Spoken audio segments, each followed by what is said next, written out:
Ir jautājumi kāds, saka, ka nav. Labi. Rotu! Nē.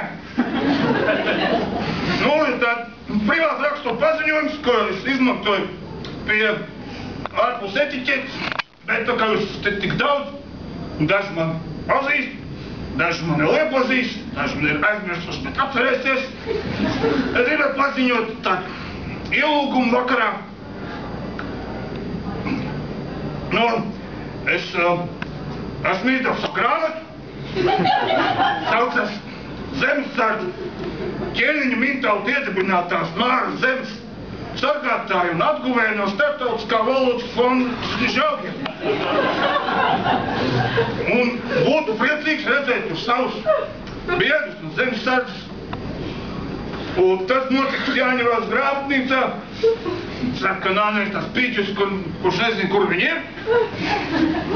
Nu, pēc tam arī ejam cepumī.